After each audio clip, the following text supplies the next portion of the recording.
Hey guys, Tom Weiss. So one today, a quick little patch notes because if you were unaware, yesterday Wargaming gave us an itty bitty patch, just a couple of changes, but I think they're important ones and ones that I want to cover. So I figured this is gonna be a quick patch notes video, not very long, but there's some things I want to talk about. So one, it does appear that Wargaming has found the power to patch things in the middle of updates. They discovered it last update with the aircraft carriers, and with this newfound ability, they seem to be like a child with a gun. Nope, that's a bad analogy. They seem to be enjoying their newfound power in bringing us these mini patches within the updates, even when things aren't particularly broken. In fact, one of these things is a buff. So the first big change, and the one that you're going to see kind of the gameplay demonstrating, is a buff to Enterprise, the campaign ship. And I don't know if this is just they're realizing just how poor Enterprise is performing and they need to do something about it, or what it is, but Enterprise receiving a buff. This is sort of the second, I'm going to call it, buff that she has received this update. The first I would call getting Picard as a commander, and of course you should have Picard. I know it was one of the collaboration commanders, but you could get Picard for free. So if you haven't done that, please go do that if you're picking up Enterprise, because it is his skills do provide a buff to the Enterprise overall. The new buffs to Enterprise are as follows: dive bomber restoration time decreased from 34 seconds to 32 seconds, which is fine. I think they could still go a little bit further, just because, I'll be honest, I think the real damage dealer on Enterprise is still the torpedoes. And we'll get into the reason why.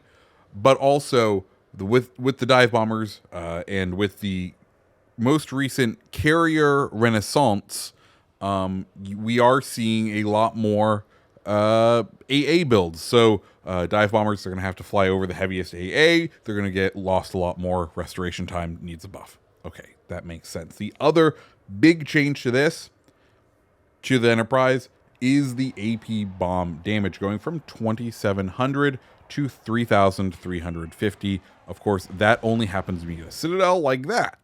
And you may say, Tommy, that looks really powerful. Yes, but the characteristics of the bombs for Enterprise still are cruiser. They are really great on cruisers. If you hit, you can see, we lined up two shots there, and one was a great lineup. The other, we didn't get many hits. But these bombs, like it or not, perform really well against cruisers. This is very much an anti-cruiser aircraft carrier. And that's fine and dandy, and it's great that it has a niche. But in the current game, I feel like initially, right, we have it's a 9v9 game, and in a perfect world, it would be 3 destroyers, 3 cruisers, and 3 battleships.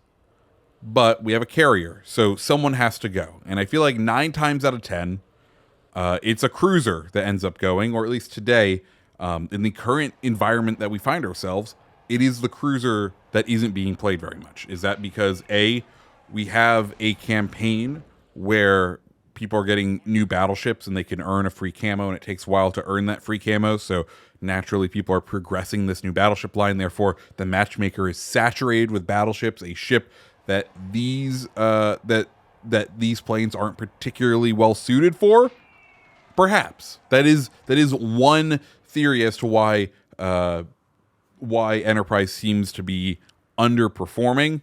But overall, I think it's just that we do tend to have a more battleship heavy meta, and that is not what this carrier excels at with its bombs, right?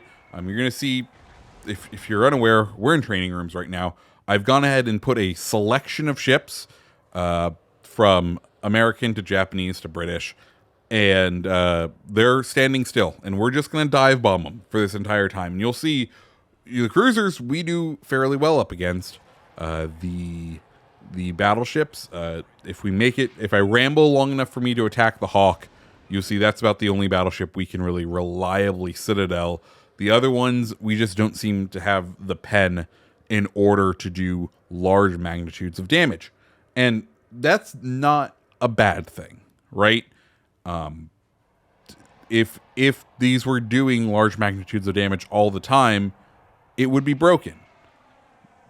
But the consistency of the damage, even with Picard's buff, doesn't feel that great, especially when you're actually playing the game and the ships you are dropping bombs on are maneuvering. They're not just sitting still for you to be able to line up these perfect hits. And you can even see with these perfect hits where we are missing some of the time. A lot of times you are getting overpens and when you get the overpens, you're only doing 300 damage with these bombs. So there is a definite lack of damage. And when you do a little amount of damage with the HE bombs, it's okay because you have the chance to set fire, you have a chance to do damage over time. That's not what these bombs are able to do. So they need to specialize in large alpha strikes. Well, the only class that they are good at consistently getting large alpha strike hits on is cruisers. Can't get large alpha strike hits on destroyers. Can't really get them on battleships. Some of them you can, but not reliably on all the classes, especially with the ones that you end up running up against. So I think Enterprise right now is just going to feel underwhelming, and I think that's okay. I think it will be a ship that succeeds, that excels when the meta changes. When that's going to occur, I don't know. Probably never. Just given how much people prefer to play battleships over cruisers in this game. So there's that. That's my little Enterprise rant. The other big change that came with this update is Connecticut got a nerf, the Tier 6 hybrid battleship. I'm surprised Louisiana hasn't, but Connecticut, apparently, with 2 Florida guns, is outperforming what they expected. I guess no buff for Florida soon. So they are increasing the reload time from 28 seconds to 30 seconds. I'm not really sure why. Like, I guess the data shows, people are being way too good in Connecticut, which is shocking to me just because, well, it has definitely the most underwhelming of the airstrikes and 8 356 guns that are relatively inaccurate aren't exactly what I expected to be doing the heavy lifting of the 4 ships we got this update. Cough, cough, Louisiana once again. But that is where we are. I guess conspiracy theorists, you can go ahead and say, "Oh, but Tommy, they're not gonna nerf Louisiana because they're trying to make money by selling it." And I guess who knows? Maybe that's what it is. But we will just have to wait and see. Anyways, guys, those are the patch notes. I know this is a bit of a ramble, but I wanted to cover some things. If you like videos like this, hit the like button, hit the subscribe button, and I hope you have a fantastic rest of your day. See ya.